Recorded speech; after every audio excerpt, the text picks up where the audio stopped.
What is up, everybody? I hope y'all enjoyed the little pug that you got to see for a few seconds. I'm so excited. This is something that I've been looking forward to. And you know when you meet people that you don't know very well, but you just get that feeling like they're just good people. You know, you get along, you like them. This is how I feel about these guys, about Hunter and Shaheen. I haven't known them very long, but as an older guy, I'm 37, they're 26. I got to be honest, I respect their hustle. I love what they're doing. I'm excited to let you guys in on what they're doing, what Equity Jet is all about. And then really the point of this is, guys, let's talk about foreclosure. Because I don't know if you know this, but 2020 has been freaking nuts.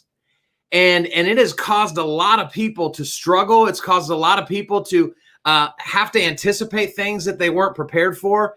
And so when I had the opportunity to talk to these guys about how do we avoid foreclosure for you guys as realtors working with your sellers, I wanted to bring them on and talk to them. So I'm going to pull these dudes up because I think you're going to like these guys. What's up, fellas? Hey, thanks for having us, man. What's up, man? How you doing, bro? Of course. Y'all got the graffiti going on in the background. Yeah, you know, we had to get the logo painted back there. Was that gong there like 3 minutes ago? No, we had to make sure people see. You know? We did that for you, Kyle. What do y'all do? Do y'all bang that gong when you get a demonstration? A deal or what? Yeah, let's see it. So every time we lock up a contract, you get a little. Make sure the neighbors know we got a contract. The whole building knows. I love it, man. Y'all's the people around you probably hate you guys. Yeah. It's a love-hate thing. So fellas, I'm excited for this because I know, I like to have fun. Y'all like to have fun, but foreclosure's not fun. And foreclosure, unfortunately, is becoming more and more real for people. And there are some things that they could have done sooner that would have maybe kept this from happening. We're going to talk about that in our 5 ways that you guys are gonna walk us through. But then we're going to also get into a little bit of bonus content on what if they don't have all that time. And so we're going to jump into that in a little bit. But before we jump in, so you guys, y'all told me earlier, y'all been friends since middle school. That's right.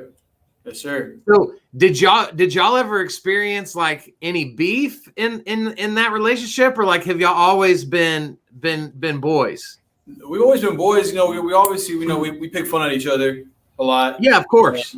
But no real beef. Obviously we're running a business together, we're gonna butt heads.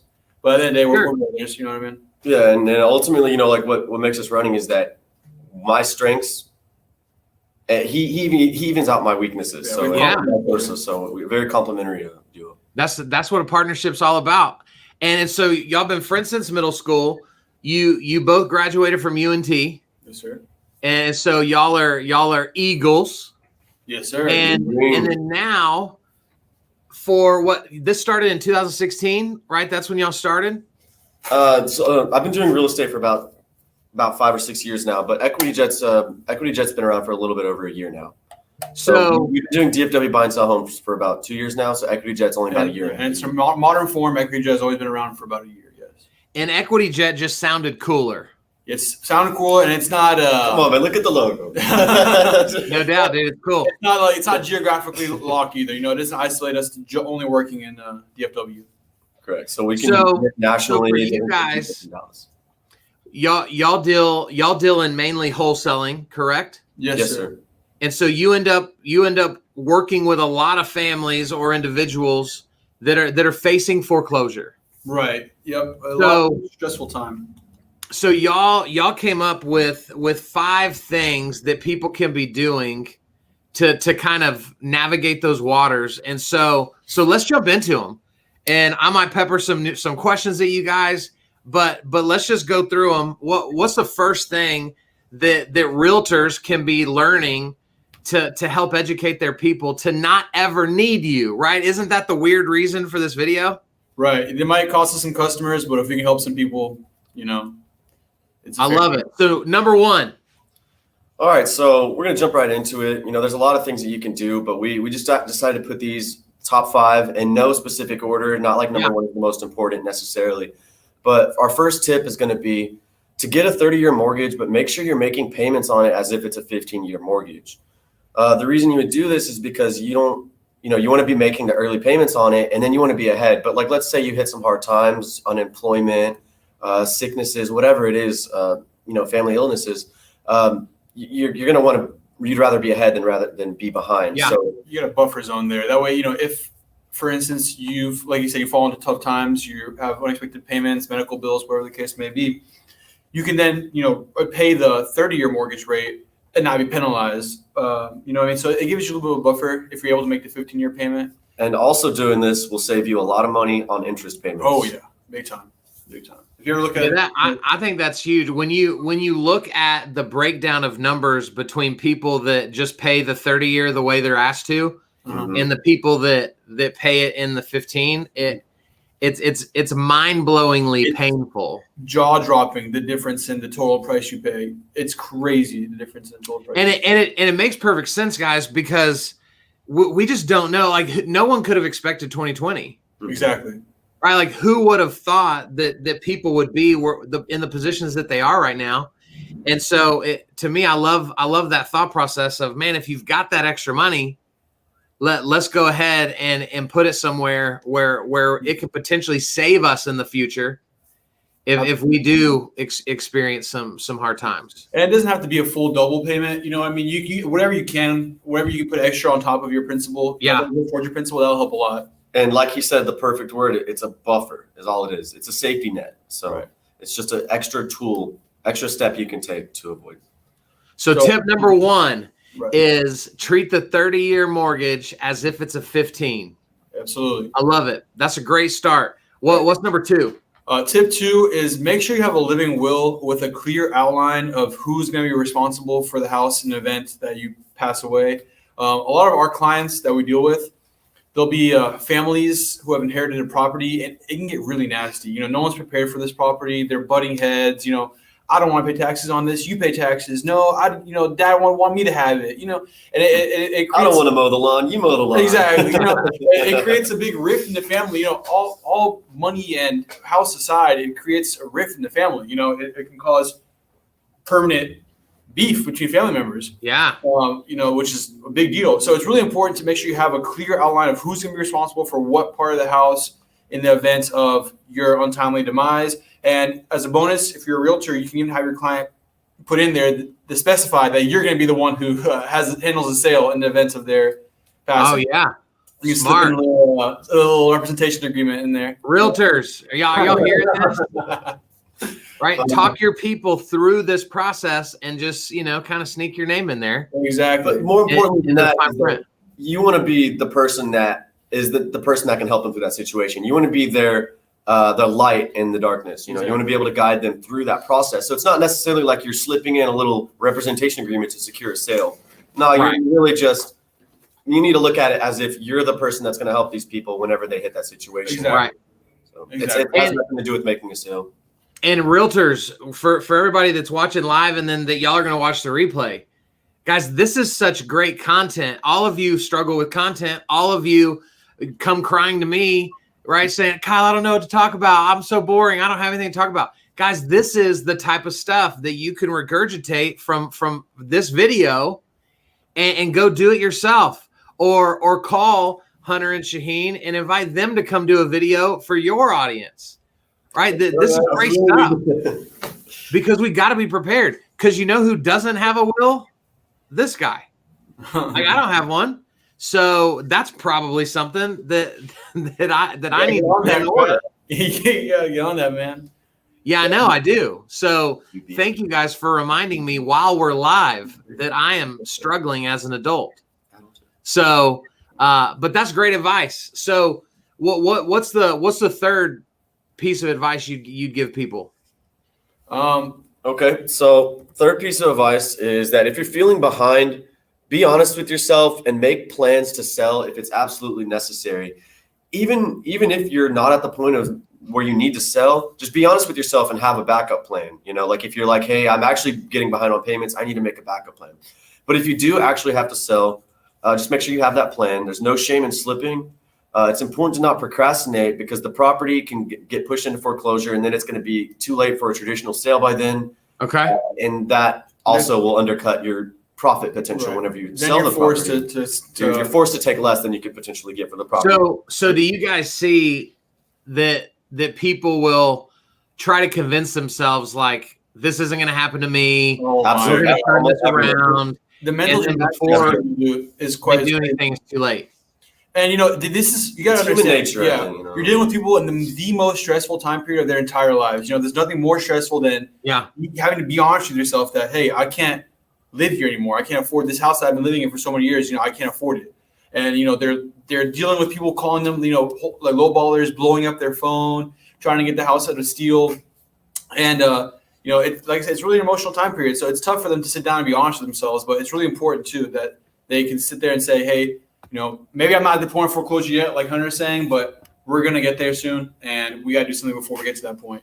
Do you guys see, talking about this, when it comes to foreclosure, is there a certain age demographic that tends to fall victim to this more often, or can it really happen to anybody?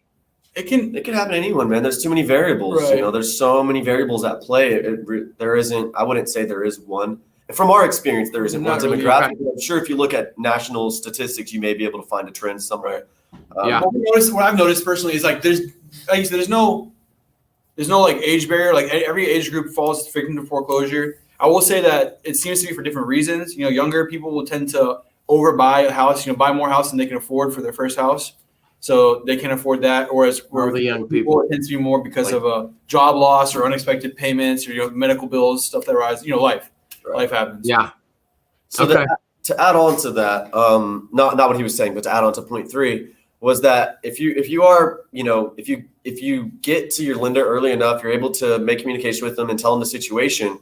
The lenders are going to be able to work with you in most situations. They can put you into a forbearance program. They can even create a payment plan for you that's favorable for you. They're going to ask you, what's your monthly income? What is your debt? And they'll say, okay, can you make this payment? And so it's about a mutual give and take. It's supposed to be win-win for both parties. These lenders don't want to take your house. They want you to pay. They want to make their payments. They don't. It just makes their job harder when. So what I hear you guys saying is they have to humble themselves enough to be honest. To be honest, which is the point, but to also not feel guilty and shameful. Because it happens. That they'll go after it happens, Yeah, there's no shit. I'm sure every American has dealt with financial stress at one point or another in their life. Well, not every American, but most working class Americans have felt the financial stress at one point or another. There's no shame in reaching out for help. Yeah. The lender's there to work for you. A forbearance, for those of you who don't know, it's when they take, let's say, I can't afford to pay right now, so they'll put this month's payment, they'll tack it on to the end of the loan.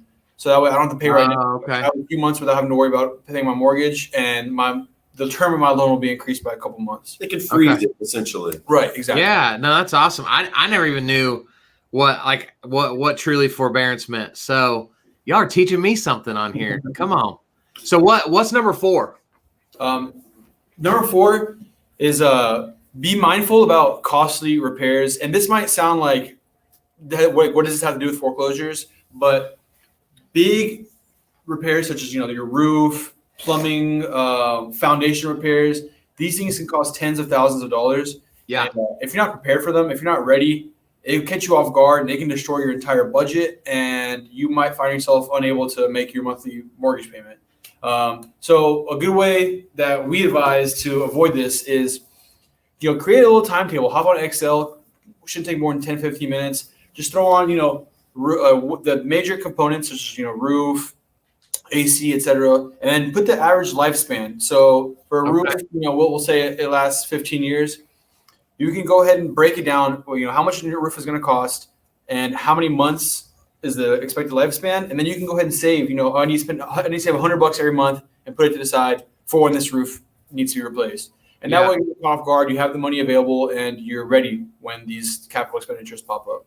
Yeah, that's smart, man. I've had several things pop up, and I was not as prepared as I should have, and it sucks. It sucks. So that's great advice. That's great advice. What's the fifth tip? So the fifth tip for how to stop 5 things you can do to stop foreclosure. Don't fall for foreclosure assistance scams. There's a lot of these kind of things out here. Individual investors, companies, even people just not even living in the United States, internationally, who are out here just attempting to, have you sign away the deed over to a property, or even wire money for a fraud sale or something like that. There's a lot of different scam attempts out here that different people are doing. Most importantly, you just need to read everything that you're signing. Make sure you know what's happening with the deed. You don't want to sign a deed transfer doc claiming to stop a foreclosure if you don't even know what it's doing or who you're working with. Sure. A great way to sorry, I don't mean to interrupt.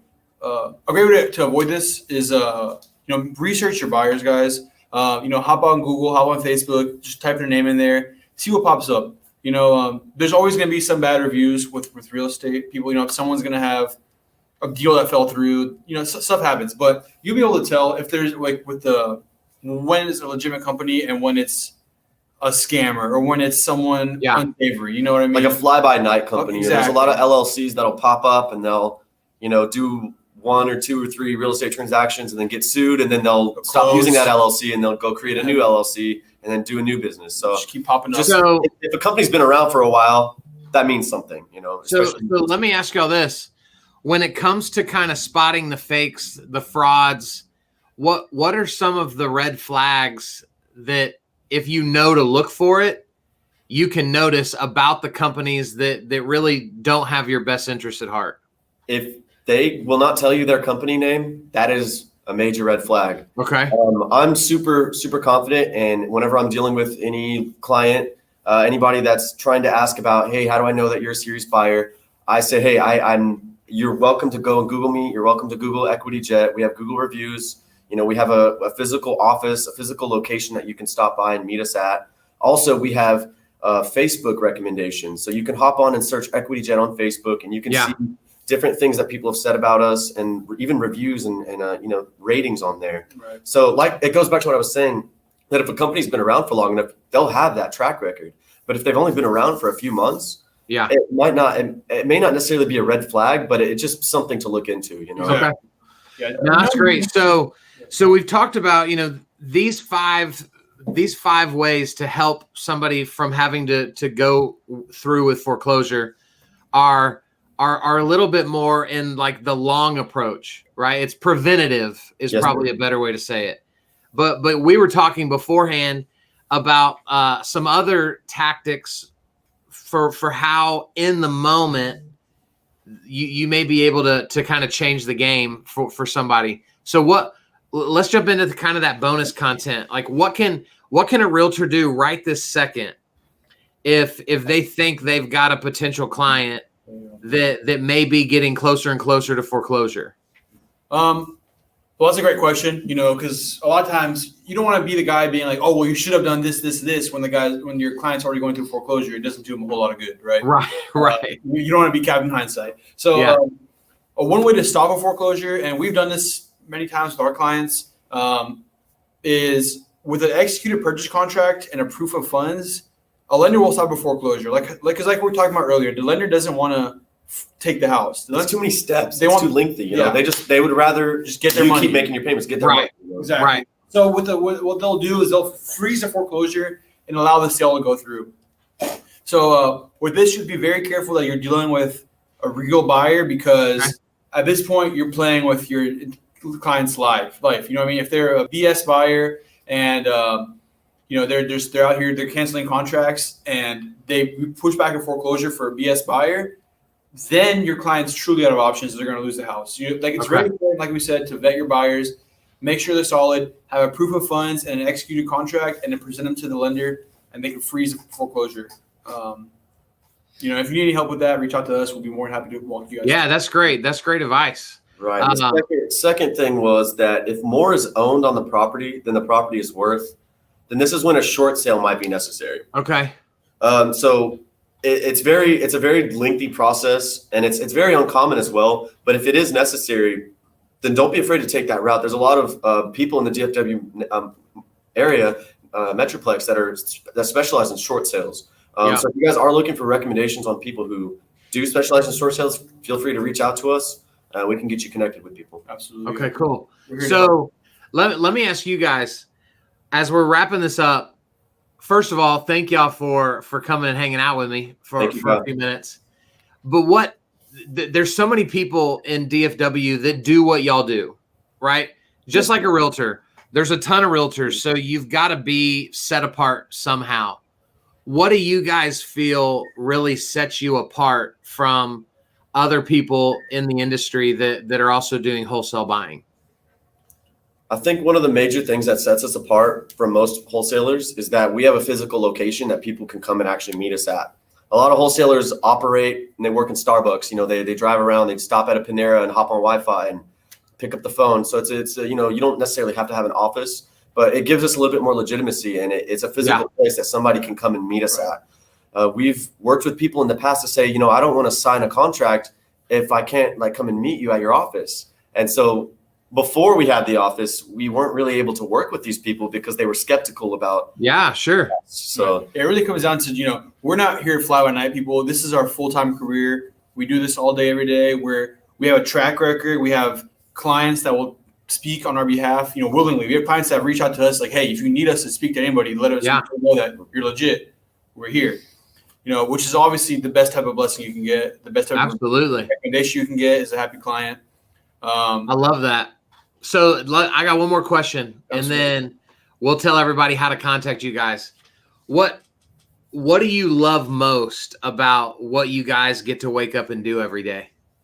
I think helping people, really. You know, getting to, like I said, we don't deal with the typical real estate transaction.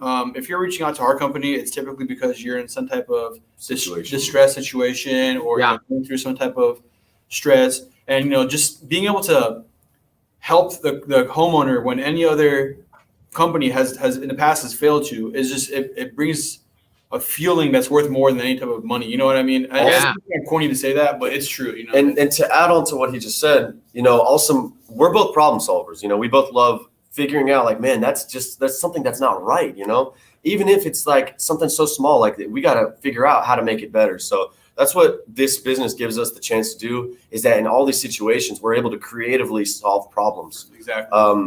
And it's very unorthodox situations, like situations that people aren't really used to being in, and they don't know what the first step is. But that's what we do, you know, and that's another reason we love the business, is because people don't know what to do, and they come to us for the answers, and we're like, oh, we got you. No two days in the office are ever the same over here. You know what I mean? It's always something in, and it's fun. Exactly. It's not a monotonous job whatsoever. You know, I've worked in different jobs in the past where you're just putting an envelope and folding a letter, putting an envelope in, stamping it, and putting it over, like conveyor belt type stuff. So it's completely, every day is different, and it gives you a chance to help people and solve problems. Absolutely.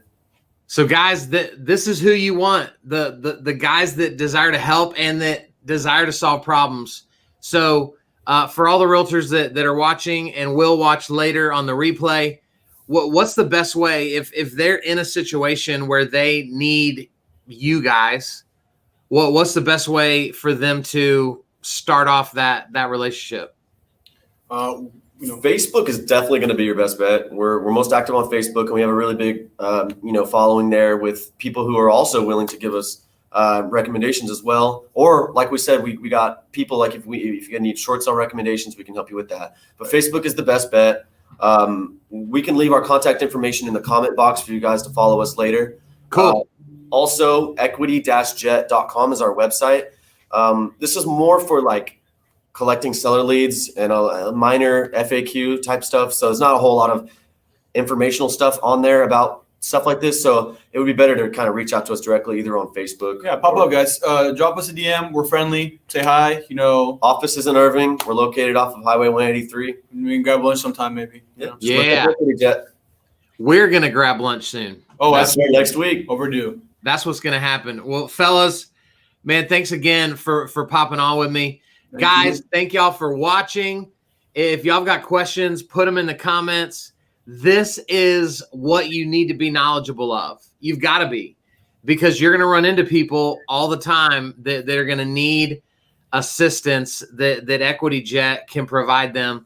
And so go look them up, go get them in your back pocket so that when you need them, you've got them. But also take these tips that they gave you and put them to use. Go give them to your people so that we can keep people from having to experience the horrifying cycle of dealing with a foreclosure. So thank y'all for watching. Y'all have an incredible weekend. Thank you, sir. And we'll talk to y'all soon.